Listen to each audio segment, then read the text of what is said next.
And Dr. Pope is an expert on anabolic steroids, and I welcome you to Core Essentials. My pleasure. I'm looking forward to this interview. Before we start, though, maybe we can tell the viewing audience how a professor of psychiatry at McLean would ever get interested in steroids. Well, that story goes back about 30 years, Mike. I started lifting weights at a commercial gym back in 1980. Okay. And back in those days, only truck drivers and construction workers were supposed to be lifting weights at gyms, and my wife thought I was crazy. Of course, now half the Harvard faculty has a gym membership. Right. But back in those days, it was a very open sort of culture. There were lots of guys who took steroids. It was not a particularly secret thing. Mm-hmm. But then, by the late 1980s, it became elevated to a felony, and suddenly it went much more secret and farther underground. But my interest in steroids continued from the 1980s right up to the present. And so for all of these years, we have done a long series of scientific studies looking at the prevalence of steroid use, at the psychiatric effects of steroids, at the medical effects of steroids, and other such topics right up to the present. Yeah, I'm really interested in hearing that stuff later on. Let's get right to the point of this interview. I'm going to go right to it. Are you putting your health in jeopardy by going on a cycle of like 10 weeks of steroids? I asked that because there's this article I have, the New England Journal of Medicine. It came out in 1996. I remember it when it came out, and they boast that they had about 43 men, I think, 19 to 40 years old. They saw no deleterious or harmful effects in that 10 weeks other than acne and breast tenderness, and they gained 13 pounds of lean body mass, muscle, in 10 weeks. I'm not a proponent of taking steroids. I don't want you to think that I am, or the audience, but what gives, man? How is somebody putting their health at risk by just doing one cycle, like before a competition, and then stopping, and then 6 months later doing it again? Well, that's a very important question, which, as you can imagine, has been a source of major scientific discussion for a couple of decades now. Mm-hmm. And very often, if you were to go to a typical commercial gym and find some kid who's using steroids, the chances are that he would tell you that he hasn't had any serious problems with them, and that he doesn't even know of a friend who has had serious problems with them. Mm-hmm. And the reason for that is that in the short term, the medical effects of steroids are quite mild, and it's fairly rare that individuals have any serious medical complications in the short term from using the drugs. But the part that we don't know in science, and we're just looking at today, is what happens over the long term as a result. And it appears that if you use enough steroids over a long enough period of time, that there really may be quite a bit of toxicity, especially to the cardiovascular system. Mm-hmm. But still, the jury is out on a lot of this, because large, well-controlled studies still need to be completed to get a definitive answer to some of these questions. So what you're saying maybe is, if I'm interpreting you correctly, is that you can get in an addictive cycle, and you can actually take them, and once you get into that, are they indeed addictive? Well, steroids definitely can cause a dependence syndrome. Mm-hmm. They may not be addictive in the sense that, say, heroin is addictive. Yeah. But about 30% of guys who start using these drugs will get into a pattern of using them very long term, over a protracted period of time. Now, we don't know why 70% of people who use steroids are content to take them for a couple of cycles and then stop, and then the other 30%, for some reason, get much more hooked on it and go on long term. But obviously, just as with any other drug, there are people who are late users of the drug who account for only a very small fraction of the public health problem. And then out at the other end of the distribution are the people who are the heaviest users, who account for the vast majority of the public health problem. Just as is the case with, say, alcohol, that there are mild alcohol drinkers who pose very little problem, and then at the other end there are people who die as a result of alcohol. Maybe you could explain too, what is the mechanism of action of an anabolic steroid? How does an anabolic steroid make you bigger and stronger, in layman's terms? As much as best you can on layman's terms. Anabolic steroids are technically anabolic androgenic steroids because they have two actions. The anabolic action is that they lead to the development of greater muscle mass. They go into the nucleus of the cell, which in turn sends a signal out to the system, in layman's terms, to tell the muscles to grow bigger. Yeah. they don't just automatically grow bigger. You have to be getting exercise and lifting weights for this effect to It would appear. not happen just taking them on their own, without any strength, even just the mildest form of strength training wouldn't actually induce the response? You'll have some muscle gains, but very little in comparison to what you would have If you were if you were high-intensity someone strength taking anabolic steroids and lifting weights. Gotcha. But then in addition to the muscle gaining property, they also have so-called androgenic properties, and that is what was sort of the masculinizing effects. The beard growth, deepening of the voice, male sexual characteristics, etc. And the androgenic effects also can sometimes cause psychological effects such as increased aggressiveness or irritability, but that's highly variable from one person to I another. know in this study it said they didn't see any changes in mood with the people that were on the steroids in all groups. That's correct. There have been 4 It's only studies. one study, though. There have been 4 studies, including the one that you have in your hands, that have given steroids under so-called double-blind conditions to normal volunteers. So in a double-blind condition, I'm giving you the treatment, but neither you nor I knows whether you're getting the genuine steroid or whether you're getting a sugar pill or an inert placebo. Right. And in the 4 studies that were done that used large doses greater than the equivalent of 500 milligrams of testosterone per week, but in the studies that got up that high, there were a total of 105 men who were treated in those 4 studies combined. And of the 105 men, most did not notice any particular psychiatric effects, but there were 5 out of the 105 who had really quite severe psychiatric effects. Now, why it would be that most people don't get these effects, but an occasional person does get them, science still does not know. Interesting. Can a professional athlete mask their use of an anabolic steroid? So in other words, and I know in Major League Baseball, in spring training, they supposedly do it. They test, urine test. And then randomly sometime during the year, they'll do another test. Can someone actually mask the use of it so when they test it, they can't detect it? Well, as you can imagine, athletes are continuously working to see if there's ways to beat the test, especially if you get up to the top end of athletes in the elite level at high professional levels, the Olympics, et cetera. And the tester people are always figuring out new ways to try to detect surreptitious use, and the athletes are always trying to figure out new ways to get around it.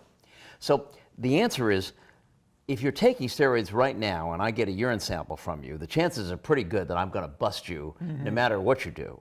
However, if you took your steroids as much as a couple of months ago and you are fairly lean and you take the right steroids, you might very well test completely negative.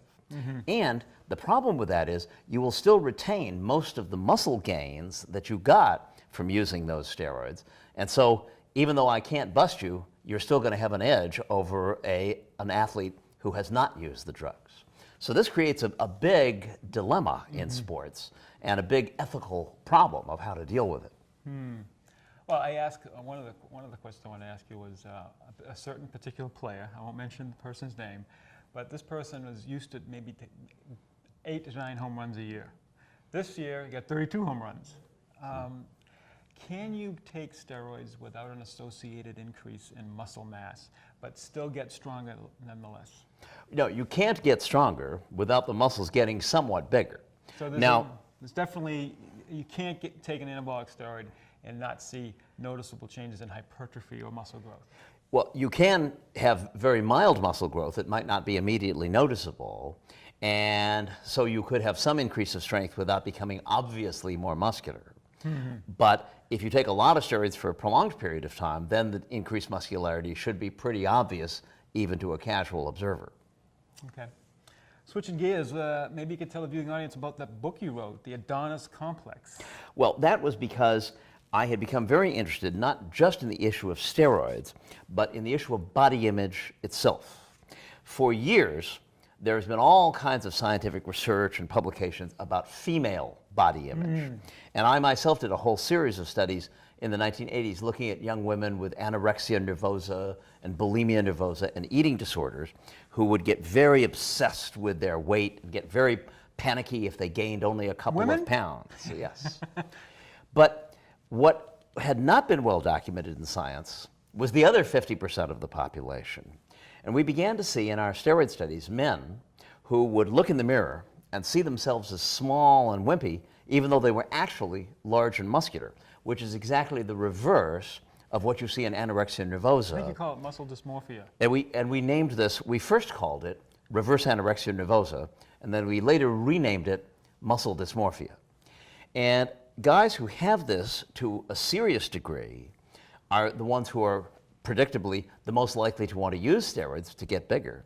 But paradoxically, even as they get bigger, they don't feel better and often feel even worse and become even more obsessed with getting bigger rather than feel relief at getting bigger. So that it can be part of a vicious cycle for some of these guys, in the same way that women with anorexia nervosa can never get too thin and are continuously feeling that they need to get thinner. So it's exact polar opposite. Right. For the most part. And people who use steroids very rarely come to a shrink like me asking for treatment. It would be like an anorexic woman coming and say, gee, doctor, could you help me to fatten up a little bit? You know, that nobody on steroids is going to come and say, gee, can I shrink down by 20 pounds of muscle, please? So as a result, these people are very unlikely to show up at somebody's clinic requesting treatment for this condition, and are much more likely to regard their steroid use as a positive aspect of their lives rather than as a problem. Well, it's interesting because I wrote a book called Getting to the Bottom of It, and one of the things they talked about was the image that the culture portrays for females. You see it in fashion magazines, you see it in windows when you go shop on Newbury Street. But when I went into Dick's sporting goods store and bought this Under Armour t-shirt, there's people in there that are huge, these models.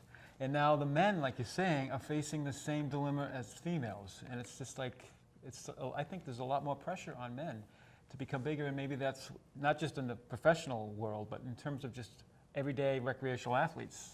You seeing that? Absolutely. And in addition to that, what is illustrated by your anecdote is that there's money to be made in this, that the industries that have made money off of women by convincing them that they were not thin enough or not beautiful enough, having saturated the female market, I figured, well, there's another 50% of the population that we can make money off of. If we can only get men to feel insecure about how small they are, we can make money off them as well. So that there's obviously some financial motive that contributes to this in terms of magazines, supplement sales, and all manner of other things, trying to convince men to invest in various products that will supposedly make them bigger and more muscular and leaner, et cetera.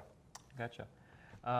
Little switching of the gears. What is human growth hormone, HGH for short, and can you get the results or the gains that you can that are comparable to anabolic steroids? I know there's one that's in an oral spray. I think we talked about that over the phone. And then there's one that's obviously injectable. But can you first explain, is there a comparable, can you compare HGH with steroids? Can you see the same effect? Well, first of all, human growth hormone is not a steroid. It's what we call a polypeptide, a string of amino acids attached together. And HGH, as it is called, does in fact have anabolic effects. For example, if you take elderly men who have very, very low levels of growth hormone, and you give them injections of growth hormone, bring their level back to the growth hormone level of a teenager, they will gain a substantial amount of muscle and lose a substantial amount of body fat as a result. So there's no dispute about that. Okay.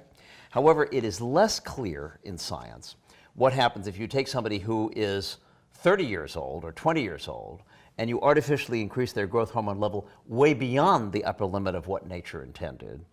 Does that cause muscle gains over and above what you could get just with normal growth hormone levels? Many athletes swear that it does and say that it clearly is effective for muscle gains in the same manner as anabolic steroids. Have there been studies on that? But no, there have not been any definitive studies that have shown that. And part of the reason for that is that if I went to my human studies committee here and said, gee, I'd like to get permission to feed massive doses of growth hormone to 20 volunteers and not to the other 20 just to see what happens to them, as you can imagine, the human studies committee would take a dim view of such a study, that unless you have reasonable provisions for safety of human subjects. Wouldn't that same theory hold true, though, on this article that I have on steroids from 1996? I mean, with that same thing, right? Studies with steroids also have to be carefully scrutinized by human studies committees. And for example, I did such a study, but we had to have many safety mechanisms in place before we started. For example, we started these guys at a low dose and gradually built up the dose so that if they noticed any sorts of adverse effects, we could abort the study before they got up to the full level.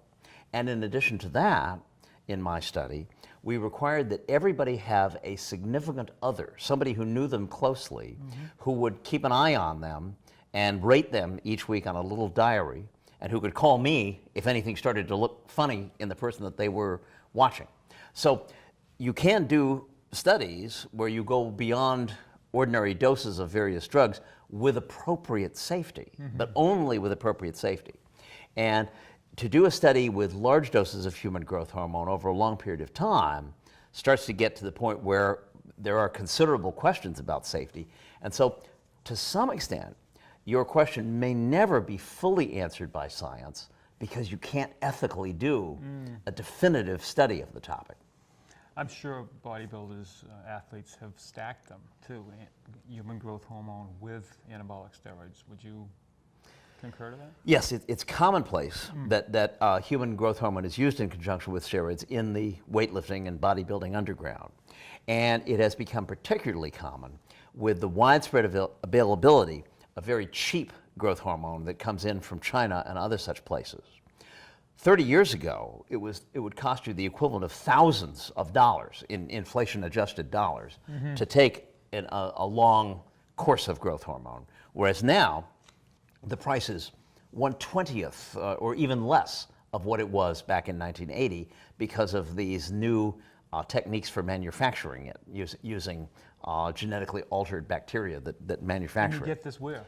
And you can get it over the internet, where any 13-year-old kid who knows how to use a computer can get all of these sites that offer to illegally send you steroids, growth hormone, or you name what else from overseas places and into the United States. This is a big problem, and it's very hard for the Drug Enforcement Administration to control this because all this stuff floods across our borders, and to intercept it, to intercept a substantial percentage of it is very, very expensive, and it's just not possible to eliminate that flow. And I'm sure some other stuff, like we talked about, the spray is not pharmaceutically potent enough to actually get the response that you'd get with an injection. Is that accurate? Correct. Some of it is completely counterfeit and isn't even what it's advertised to be. Some of it is claimed to be effective for testosterone levels or growth hormone levels, but doesn't really do much of anything except to separate the consumer from his money.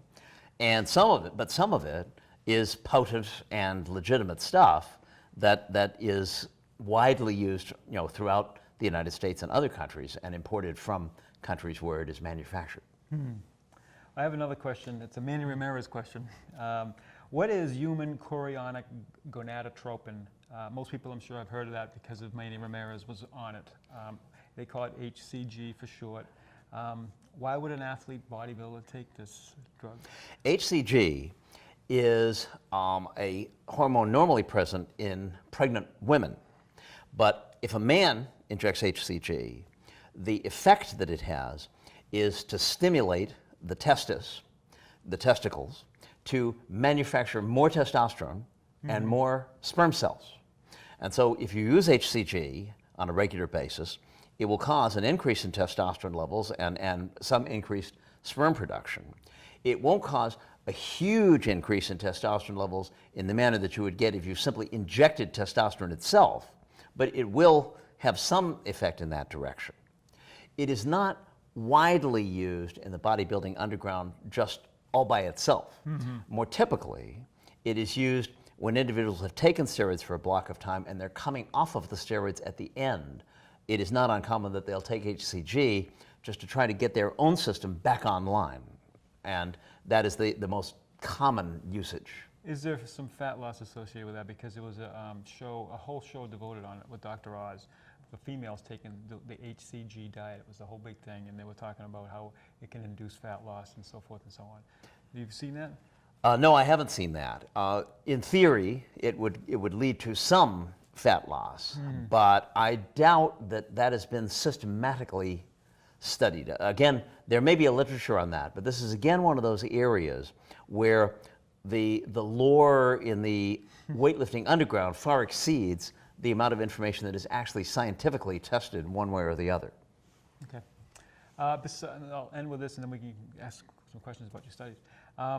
Besides a person performing a scientifically sound strength training program and doesn't want to go on steroids, thank God, what kind of supplements, if any, would you recommend for the person that wants to get stronger, bigger in a natural way while he's doing his scientifically sound strength training program? There are hardly any supplements that are actually worth the money. There are some that are advertised to improve testosterone levels or to have various effects. But in general, most of them, when subjected to rigorous studies, have failed the test of rigorous studies. What about protein? Now, protein is certainly useful, although you only need a certain amount of protein for muscle growth, and any excess is just like pouring water into a pail that is already full. Most expensive urine in town, right? However, returning to your question about supplements, a lot of supplements that are on the shelf of supplement stores from time to time may have genuine anabolic steroids mixed in with them. And from time to time, the Food and Drug Administration will get wind of one of these and bust it, and it'll disappear from the shelves, only at some later date to have some other supplement that has genuine steroids in it. And you could picture, if I'm running a factory in China and I'm manufacturing some sort of supplement, I could legally under Chinese law, I could throw in some steroids into my supplement, send it into the United States. People buy my supplement and say, gee, this stuff really works. And I'll make a large profit and hope that the FDA doesn't shut me down too quickly.